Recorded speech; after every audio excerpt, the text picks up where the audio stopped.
कि परमेश्वर के बारे में कैसे जान सके। ये काल जो है सबको भ्रमित कर रहा है, पूरे विश्व को इसने झूठे गुरु भेज के और भ्रमित करवा दिया।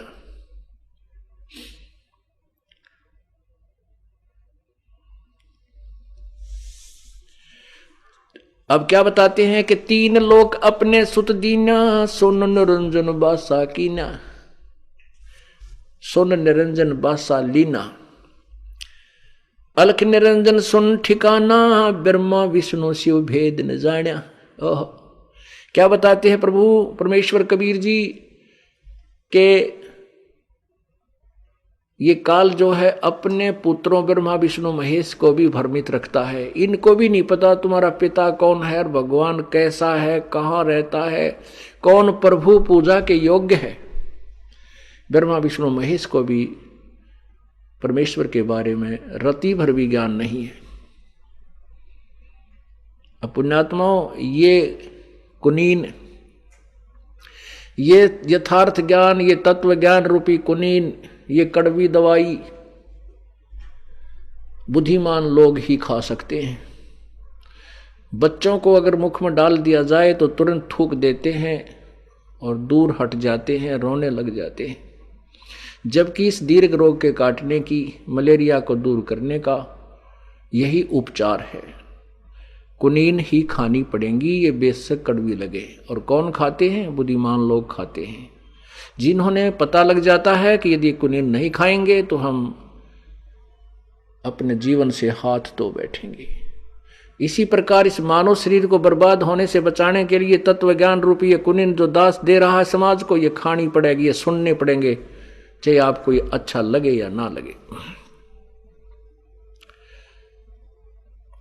अब क्या बता रहा है ये दास? कबीर परमेश्वर द्वारा दिए हुए ज्ञान को केवल रिपीट कर रहा हूं, दास का अपना कोई ज्ञान नहीं है। हाँ, इतनी रजा दाता ने इस दास पे कर दी है कि वो अपना भंडार खोल दिया है, इसको दास को बुद्धि दे दी है ताकि परमेश्वर के इस अनमोल ज्ञान को समझ और समझा सके, जो आज तक विश्व में या तो धर्मदास को दी थी या दास को आके दी है, या बीच में उनके संत जो 2-4 संत आए हैं उनको भी ये ज्ञान दिया था, लेकिन उनको कहा था भी इसका विस्तार नहीं बताना किसी को, उन्होंने इसको गुप्त रखा था। इस दास की इंतजार थी। ये दास तो बोल रहा है ये बिल्कुल अटल सत्य है, उन्हीं को विश्वास होगा जो इस ज्ञान को पूर्ण सुन लेगा। अब क्या बता रहे हैं? तीन देव सो उसको, तीन लोक अपने सुत दीना, सोन निरंजन बासा लीना, अलख निरंजन सोन ठिकाना, ब्रह्मा विष्णु शिव भेद न जाना। तीन देव सो उसको ध्यावे, निरंजन का वो पार न पावे, अलख निरंजन बड़ा बटपारा, तीन लोक जीव करत आहारा। बड़ा बटपारा यो काल, बटपारा माने ठग, धोखेबाज। ब्रह्मा विष्णु शिव नहीं बचाए, सकल खाए पुन धूर उड़ाए, तिनके सुत हैं तीनों देवा, अंधर जीव करते हैं सेवा। इस काल और दुर्गा के ये तीनों बेटे हैं, पुत्र हैं ब्रह्मा विष्णु महेश, और ये ज्ञानहीन जगत, अंधे, ज्ञान के अंधे लोग इन्हीं की पूजा करते हैं। अकाल पुरुष काहू नहीं चीना, काल पाए सभी गैलीना। अकाल पुरुष, अकाल जिस जो अविनाशी परमात्मा है, उसको किसी ने नहीं समझा और इस काल को सभी ने प्रभु स्वीकार कर लिया।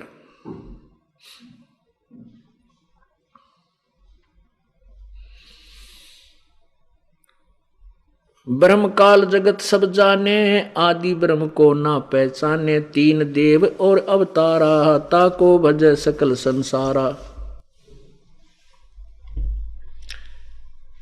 परमात्मा कहते हैं कि काल, ब्रह्म काल को सब जग जाने। वेदों के आधार से ब्रह्म को ही सभी ऋषिजन, महर्षिजन पूर्ण परमात्मा मानकर उसकी साधना करते और करवाते रहे। आदि ब्रह्म को कोई न जाने। कौन आदि ब्रह्म?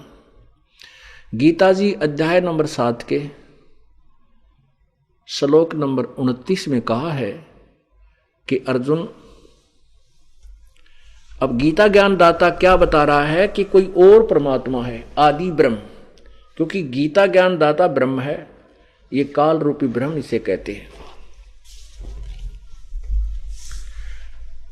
और ये किसी और परमात्मा के विषय में बता रहा है।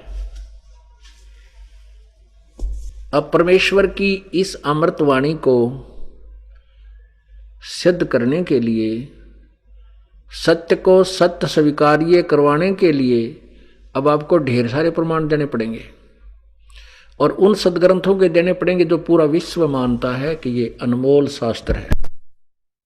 जैसे श्रीमद् भगवत गीता जी, पवित्र श्रीमद् भगवत गीता जी, पवित्र चारों वेद, पवित्र 18 पुराण, महाभारत, पवित्र कबीर सागर, कबीर वाणी, और पवित्र बाइबल, पवित्र श्री गुरु ग्रंथ साहिब और पवित्र कुरान शरीफ, इन सदग्रंथों के ऊपर पूर्ण विश्व आधारित है जो धार्मिक व्यक्ति हैं।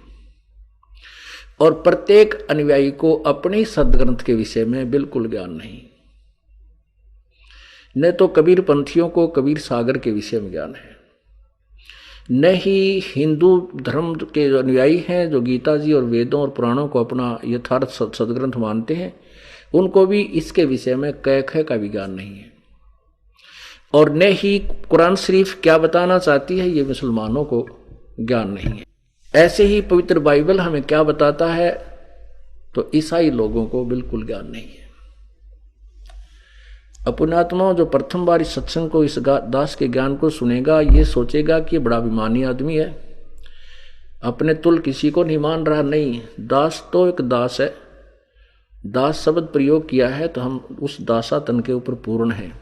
लेकिन हमारे जो सदग्रंथ हैं उनमें ऐसा लिखा है, और दास को पता है कि उस प्रत्येक प्रत्येक समुदाय में, प्रत्येक धर्म में क्या वर्तमान में दंत कथा और कैसी भक्ति प्रचलित है, इससे भी दास परिचित है।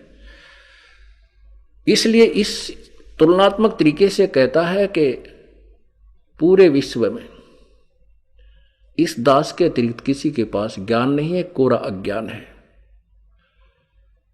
अब ये चाहे अभिमान कहो या यथार्थ बात समझो, जिनको ये ज्ञान समझ में आ जाएगा, दास के वचन जब समझ में आ जाएंगे, ये तत्व ज्ञान से परिचित हो जाएगा, उसको ये दास के वचन एक यथार्थ सत्य लगेगी। और जो नए आते हैं पुण्यात्मा यहाँ पर जो भी, क्योंकि इस तत्व ज्ञान का विस्फोट हो चुका है, हमारे श्रद्धालु जो परिचित हो जाता है इस ज्ञान से, वो एक ऐसा उसके अंदर उमंग उठती है कि ऐसे ज्ञान को क्यों ना अपने भाई को, बहन को, रिश्तेदार को, मित्र को, प्यारे को, राह चलते को क्यों ना बता दूं, ये सब भ्रमित है। इसके परिणाम स्वरूप पूरे विश्व में अपरमात्मा की चर्चा हो चुकी है। क्योंकि परमेश्वर कबीर जी ने 600 वर्ष पहले स्वयं कहा था, धर्मदास, एक समय आएगा कलयुग में जो बीच वाला समय होगा, बीचली पीढ़ी जिसे कहते हैं, उस समय पूरे विश्व पर मेरा ही ज्ञान होगा और पूरा विश्व का कल्याण होगा। ये माया की दौड़ खत्म हो जाएगी जो आज आग लगी हुई है। ना भाई को भाई देखकर प्रसन्न है, ना बहन भाई का प्यार, ना माता पिता में श्रद्धा, क्योंकि एक माया ही उद्देश्य बन गया। चाहे हुकंड क्रूख किसी तरीके से, चाहे जुल्म से, चाहे 2 नंबर से, किसी प्रकार केवल माया ही की तरफ ये इंसान दौड़ चुका है। ये जो दौड़ है, ये आग है, ये समाप्त होगी।